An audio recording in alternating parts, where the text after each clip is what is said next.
सकाळ सकाळी कुठे गेलेलात तुम्ही? असंच हिंडायला गेलो होतो.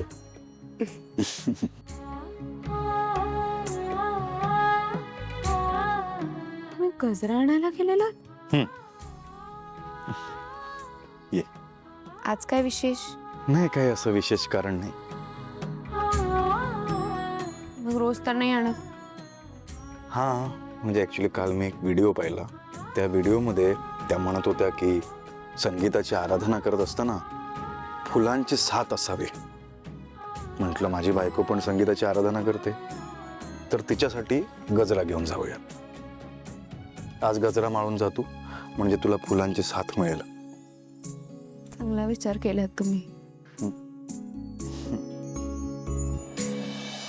तसं तुम्ही रियाजामध्ये काय करता? हा म्हणजे आम्ही नेहमी कार्यक्रमच बघतो पण कार्यक्रमाच्या मागची मेहनत आम्हाला माहिती नसते. रियाज कसा होतो हे पण माहिती नसतं. काय करता तुम्ही? फार काही नाही. म्हणजे रियाज करताना किंवा गाताना ते शब्द लोकांपर्यंत पोहोचले पाहिजेत. ह्या गोष्टींकडे बारकाईने लक्ष देतो आणि त्या आपसूक गाण्यात आणायच्या असतात. इतकंच. अरे बापरे हे तर बरंच आहे नाही का? हो पण म्हणजे हे रियाज असतं ना हे फक्त गाणाऱ्यांसाठी एक अनुभव असतो पण बघणाऱ्यांसाठी फार काही नसतं. मी येऊ का रियाज बघायला?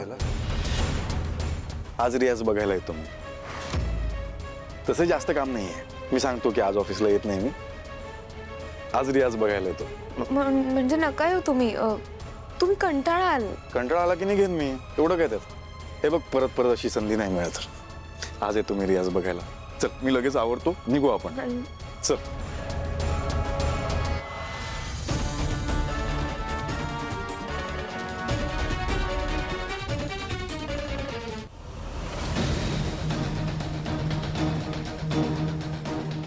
सावलीचा खरा चेहरा तर माझ्या समोर आलाच आहे.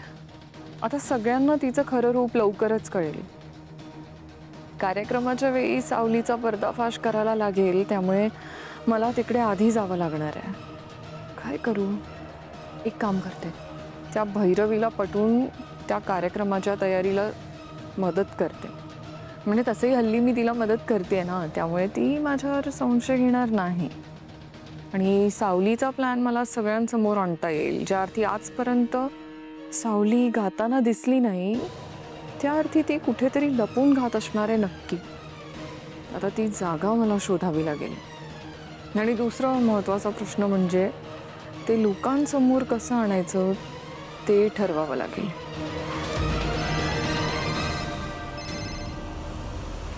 बोल. अहो मॅडम तुमचा तो राजकुमार काय करणार आहे नक्की? तुम्ही बोलल्यापासून माझ्या डोक्यातनं विषयच जात नाही. अहो मला टेन्शन आले. मी तुला ते सगळं फोनवर नाही सांगू शकत. असं काय करताय मॅडम? एकतर मी स्वतःला पोलिसांपासून लपून वाचवतोय त्या राजकुमारचं टेन्शन. मला काहीतरी सांगा मॅडम. मी नाही सांगू शकत तुला फोनवर. मी कसा विश्वास ठेवू तुझ्यावर? राजकुमार असेल तुझ्यासोबत तर? आवडलं आपल्याला. असल्या बाबतीत तुम्ही कोणावर विश्वास ठेवत नाहीत ते आवडलं. हां मी रिस्क नाही ना घेऊ शकत. हां एक काम होऊ शकतं, तुला मी भेटून सांगू शकते. मीही या बाबतीत रिस्क नाही घेऊ शकत. कशाहून तुम्ही मला ट्रॅपमध्ये अडकवत नसाल. दिसत जरी असलो तरी साधा सुद्धा समजण्याची चूक करू नका मला तुम्ही. जंगलामध्ये जनावरांना ट्रॅप लावणारा माणूस आहे मी आणि तुमच्या ट्रॅपमध्ये नाही अडकणार. ठीक आहे मग तू सांग काय करायचं ते तसं करूया. मी सांगेल त्या ठिकाणी सांगेल त्या वेळी भेटू. डन. एवढा विश्वास ठेवू शकते मी तुझ्यावर. ठेवतो. ठेव ना. चला माझी सगळी कामं आता पूर्ण होतील. माझ्या वाटेत आडवी येणारी दोन्ही माणसं आता बाजूला होतील. एकीकडे त्या सावलीचं या घरातलं अस्तित्व संपणार आणि दुसरीकडे त्या राजकुमारचं. मग काय पुन्हा या ऐश्वर्याचं राज्य या घरावर स्थापित होणार. वा. सावली लवकर ये. लवकर ये. Yes they. मला खूप आनंद होतोय. बस बस. चल, आज फायनली मला रियाज अनुभवायला मिळेल.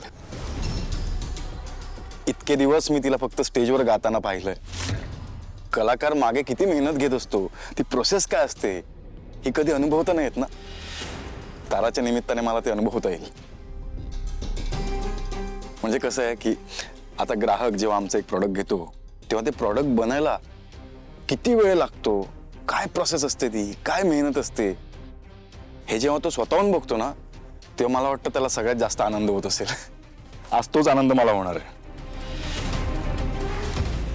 मी तेच म्हणत होते की मजा नाही येत सारंग सर तिथे रियाजाला. तुम्ही कंटाळाल, तुम्ही नका येऊ. हो ना तारा मॅडम? हो ना. आणि कसं आहे ना, ते असं काय फार एक्साइटिंग नसतं रे रियाज वगैरे. आणि तू तुझी महत्वाची कामं सोडून कुठे येतोय तिकडे वेळ वाया घालवायला? तू ना डायरेक्ट कार्यक्रमाला ये ना, असं रियाज वगैरे नको ना. हो, नाही, कार्यक्रमाला येईनच मी, पण रियाजाला पण येतो ना. हे बघ, मी डिस्टर्ब नाही करणार, मी बाजूला बसेन. तुम्ही रियाज करा. आता नाश्ता करा. हां.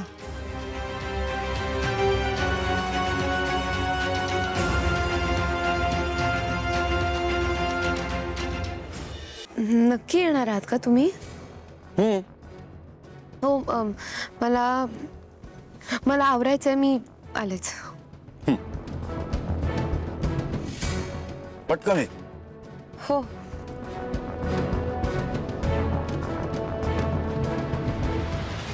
शूटिंगच्या तारखा वेगळ्या काढून ठेव.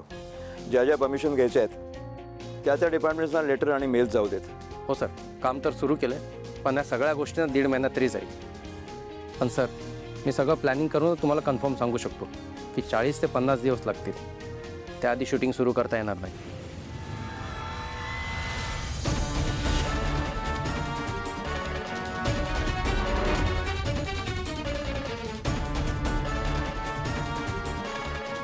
काय झालं सर? नाही, 1.5 महिना आपण थांबू शकत नाही. काही झालं तरी पुढच्या आठवड्यात आपल्याला शूटिंग सुरू करावं लागेल. सर, पण कसं शक्य आहे? अजून बऱ्याच गोष्टी बाकी आहेत आणि ह्या सगळ्या गोष्टी आधी कागदावरती घ्यायला हव्यात. प्लॅनिंग हवं आहे, टेक्निकल युनिटशी बोलायचं आहे, परमिशन्स घ्यायचे आहेत. आणि इतक्या कमी वेळात इतक्या सगळ्या गोष्टी कशा मॅनेज होणार? ते सगळं मला माहीत नाही. दॅट इज युअर प्रॉब्लेम, तू बघ. पण पुढच्या आठवड्यात शूटिंग सुरू होणार म्हणजे होणार. आणि एक काम कर, तारा आणि सोहमला मला भेटायला सांग. आणि हो, आपल्यात जे बोलणे झाले ते त्यांना सांगू नकोस. ठीक आहे सर. शूटिंग याच तारखेला होणार.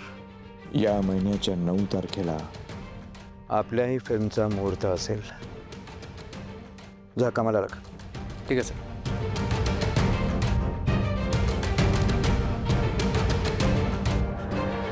भैरवीने वाटतं पुन्हा ताराला गाण्यासाठी तयार केलेलं आहे. पण मी ताराच्या इच्छेविरुद्ध तिला गाऊ देणार नाही. तू आई असशील भैरवी, पण मी बाप आहे तिचा.